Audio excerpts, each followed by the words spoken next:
ఓం శ్రీకృష్ణ పరబ్రహ్మణే నమః. పోతన తెలుగు భాగవతము ప్రథమ స్కందము 13. నారదుని పూర్వకల్పము.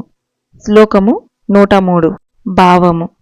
మహానుభావ, నేను గడిచిన కల్పంలో గత జన్మలో ఒక దాసీపుత్రుణ్ణి. మా అమ్మ వేదవేత్తలైన వారి ఇంటిలో పనిచేస్తూ ఉండేది. నన్ను చాతుర్మాసాలలో వానాకాలం 4 నెలలు ఒకే స్థానంలో నివాసం ఏర్పరచుకొనిన కొందరు యోగిజనుల సేవ నిమిత్తమై వారు నియమించారు. ఆ పెద్దల ఆనతి శిరసా వహిస్తూ వారికి సేవ చేస్తూ ఉండేవాణ్ణి. ఆ మహానుభావులకు పరిచర్యలు చేసేవాణ్ణి. శ్లోకము 104. ఓ పుణ్యాత్ముడా, ఓర్పుతో నేర్పుతో భయభక్తులతో ప్రవర్తించేవాణ్ణి. తోటి పిల్లలతో ఆటపాటలకు పోకుండా, ఎటువంటి ఇతర సంబంధాలు పెట్టుకోకుండా శ్రద్ధాభక్తులతో ఆ మహాత్ముల్ని కొల్చేవాణ్ణి. శ్లోకము 105. నేనా యోగిజనులు భుజించిన అనంతరం భిక్షపాత్రలలో మిగిలి ఉన్న అన్నాన్ని భక్షించేవాణ్ణి. ఎండని వానని లేకుండా వారి ముందు నిలబడి ఎంతో జాగ్రత్తగా మారు మాట్లాడకుండా వారి ఆజ్ఞలు పాలించేవాడిని. శ్లోకము 106. ఈ ప్రకారంగా వర్షాకాలం శరత్కాలం గడిచిపోయాయి. ఆ మహానుభావులకు నా మీద అనుగ్రహం కలిగింది. శ్లోకము 107. ప్రాజ్ఞులైన ఆ బ్రహ్మజ్ఞులు శ్రీకృష్ణుని కథలు చదువుతూ హరిలీలలు వర్ణిస్తూ హరినామ సంకీర్తనం చేస్తూ ఉండేవారు. అనుక్షణం ఆ పుణ్యాత్ముల నోటి నుండి వెడలి వచ్చే ఆ పలుకులు అమృత రస ప్రవాహాలై నా వీణులు విందు చేసేవి. నా హృదయం ఆనందంతో నిండిపోయేది. క్రమక్రమంగా నేను ఇతర విషయాలన్నింటికీ స్వస్తి చెప్పి భగవంతుడైన హరిని ఆరాధించడం ఆరంభించాను. శ్లోకము 108. అప్పుడు నాకు హరి సేవలో అమితమైన ఆసక్తి ఏర్పడింది.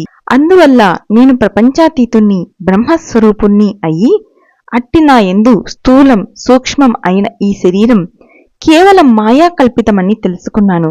మహానుభావులైన ఆ యోగీంద్రుల అనుగ్రహం వల్ల రజస్తమో గుణాలను రూపుమాపే అచంచల భక్తి నాకు సంప్రాప్తించింది. చాతుర్మాస వ్రతం అనంతరం ఆ మహాత్ములు మరొక ప్రదేశానికి వెళ్లటానికి ఉద్యుక్తులైనారు. శ్లోకము 109. ఈ విధంగా ఎట్టి ఒడిదుడుకులు రాకుండా, చాంచల్యం లేకుండా ముప్పూటలా భక్తితో ఆరాధించినందుకు ఆ సాధు పుంగవులు సంప్రీతులైనారు. ఎంతో సంతోష కారుణ్య వాత్సల్యాలతో అతి రహస్యము అమోఘము అయిన ఈశ్వర విజ్ఞానాన్ని ఆ మహాత్ములు నాకు ఉపదేశించారు. శ్లోకము 110. దేవాదిదేవుడైన వాసుదేవుని మాయా ప్రభావాన్ని నేను కూడా ఆ మహనీయుల మహోపదేశం వల్ల తెలుసుకున్నాను. తాపత్రయాన్ని రూపమాపే పరమౌషధం ఈశ్వరార్పణం చేసిన కర్మమే. లోకంలో ఏ పదార్థం వల్ల రోగం ఉద్భవించిందో ఆ పదార్థం ఆ రోగాన్ని పోగొట్టలేదు. మరో పదార్థం చేత చికిత్స జరిగితేనే కాని ఆ రోగం శాంతించదు.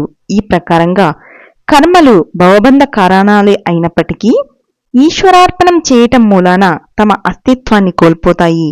పరమేశ్వరుణ్ణి ఉద్దేశించి చేసే కార్యం విశిష్టమైన జ్ఞానాన్ని ప్రసాదిస్తుంది. అందువల్ల ఈశ్వరుడు సంతోషించి అచంచల భక్తిని అనుగ్రహిస్తాడు. భగవంతుని ప్రబోధం వల్ల కర్మలు కావించేవారు శ్రీకృష్ణ గుణనామాలను కీర్తించడంలో, సంస్మరించడంలో ఆసక్తులవుతారు. ఓంకారపూర్వకంగా వాసుదేవ, ప్రద్యుమ్న, సంకర్షణ, అనిరుద్ధ నామాలు 4 భక్తితో ఉచ్చరించి నమస్కరించి చిన్మయ స్వరూపుడైన యజ్ఞేశ్వరుణ్ణి ఆరాధించే మానవుడు సమ్యక్ దర్శనుడై సమదృష్టి కలవాడవుతాడు. శ్లోకము 111. నేనీ విధంగా ప్రవర్తించుట వల్ల విష్ణు భగవానుడు విశిష్టమైన ఈశ్వర జ్ఞానాన్ని నాకు అనుగ్రహించాడు. నా నడవడి ఆ శ్రీమన్నారాయణుడికి తెలుసు. ఓ వ్యాస, నీవు కూడా శ్రీహరిని సంకీర్తించు. శ్లోకము 112. వ్యాస, నీవు మునులలో ఎంతో ప్రసిద్ధుడవు. వినేవారి దుఃఖాలన్నీ దూరమై వారి స్వాంతనాలకు శాంతి లభించేటట్లు చక్కగా వాసుదేవుని కీర్తించుము. శ్లోకము 113. ఇలా నారద మహర్షి తన పుట్టు పూర్వోత్తరాలు వినిపించగా ఆలకించిన వ్యాసముని నారదుణ్ణి మళ్లీ ఇలా ప్రశ్నించాడు. శ్లోకము 114. అయ్యా, నీకు ఆ మహానుభావులైన సాధువులు ఎంతో దయతో ఈశ్వర జ్ఞానాన్ని ఉపదేశించి వెళ్ళిపోయారు కదా. అటు పిమ్మట నీ బాల్యం ఎలా గడిచింది? పెద్దవాడవయ్యాక ఎక్కడెక్కడ సంచరించావు? ఈ జన్మలో ఇప్పుడు నీకు పూర్వజన్మ స్మృతి ఏ విధంగా కలిగింది? దాసీపుత్రుడవైన నీవు ఏ విధంగా నీ దేహాన్ని త్యజించావు? దయచేసి వివరించు. శ్లోకము 115. వ్యాసుల వారి ప్రశ్నలకు నారదుల వారు ఇలా సమాధానం చెప్పారు. ఆ విధంగా నేను ఆ సాధుపుంగవుల వల్ల ఈశ్వర పరిజ్ఞానాన్ని పొంది ఉన్నాను. శ్లోకము 116. మా తల్లిది చాలా జాలిగుండె. ఉత్త అమాయకురాలు. తల వంచుకొని యజమానుల గృహాల్లో పనులన్నీ క్రమం తప్పకుండా చేసేది. తన దాస్యాన్ని గూర్చి కించిత్తు కూడా కించపడేది కాదు. నేనంటే ఆమెకు పంచప్రాణాలు. అయ్యో, నా బిడ్డ అలసిపోయాడు, సొలసిపోయాడు, ఆకలిగొన్నాడు అని అంటూ ప్రతిరోజు అల్లారముద్దుగా ఆదరించి నన్ను పెంచి పెద్ద చేసింది. ఎంతో ప్రేమగా మాటిమాటికి నా బుగ్గలు ముద్దు పెట్టుకునేది, నా జుట్టు దువ్వేది, నా ఒళ్ళు నిమిరేది, నన్ను ఆప్యాయంగా అక్కున చేర్చుకునేది. ఈ విధంగా తల్లి ప్రేమతో పెరిగిన నేను ఆమెను విడిచిపోలేక ఇంట్లోనే ఉండిపోయాను. అయితే నేను సంసార వ్యామోహంలో చిక్కుబడలేదు, జ్ఞానాన్ని విడవలేదు. 5 ఏళ్లు వచ్చేదాకా అలా మౌనిగా ఉన్నాను. శ్లోకము 117. అప్పుడు శ్లోకము 118. వ్యాసమహర్షి, ఒకనాడు ఏం జరిగిందంటే, మా అమ్మ రాత్రివేళ కటిక చీకటిలో ఆవు పాలు పిండటం కోసం ఇల్లు వదిలి బయటికి వెళ్ళింది. త్రోవలో ఆమె ఒక పామును త్రొక్కింది. ఆ సర్పం ఆమె పాదాన్ని కరిచింది. శ్లోకము 119. అత్యంత భయంకరమైన ఆ త్రాచుపాము కూరలలోని విషాగ్ని జ్వాలల వల్ల అమ్మ నేలమీద పడిపోయింది. శ్లోకము 120. అలా మా అమ్మ కింద పడి విలవిల్లా తన్నుకొని వివశురాలై ప్రాణాలు వదిలింది. అప్పుడు నేను ఆ విషాద దృశ్యాన్ని చూసి ఏమాత్రం కలవరపడకుండా, నా చిత్తం శోకాన్ని పొందకుండా నిబ్బరించుకొని నిలబడ్డాను. మంచిది, బంధం తెగిపోయింది అనుకున్నాను. ఇక నాకు హరిచరణ స్మరణమే ఆవశ్య కర్తవ్యమని నిర్ణయించుకున్నాను. శ్లోకము 121.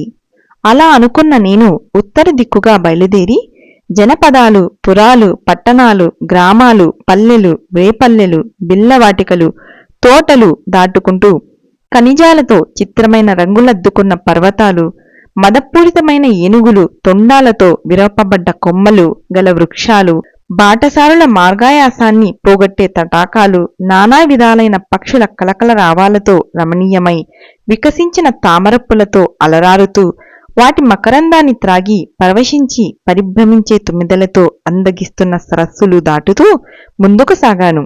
అప్పుడు నాకు ఆకలి దప్పిక ఎక్కువయ్యాయి. ఒక ఏటి మడుగులో శుభ్రంగా స్నానం చేసి నీరు త్రాగి నా మార్గాయాసాన్ని తగ్గించుకున్నాను. అంతటా శ్లోకము 122. తోడేళ్లు, కోతులు, ఎలుగుబంట్లు, అడవి వరాహాలు, ఏనుగులు, దున్నపోతులు, ముళ్లపందులు, గుడ్లగూబలు, శరభ మృగాలు, శార్దూలాలు, కుందేళ్లు, మనుబోతులు, ఖడ్గమృగాలు, క్రూర సర్పాలు, కొండ చిలువలు నిండిన భయంకర అరణ్యాల గుండా మళ్లీ ప్రయాణించాను. శ్లోకము 123. దాటశక్యం కాని నీలి తుప్పలు, వెదురు పొదరిండ్లు దగ్గరగా గల ఒక రావి చెట్టు కింద కూర్చున్నాను. నేను విన్న విధంగా నా హృదయంలో పదిలం చేసుకున్న పరమాత్మ స్వరూపుడైన హరిని ధ్యానం చేశాను. హరి ఓం తస్సత్. సర్వం శ్రీకృష్ణార్పణమస్తు.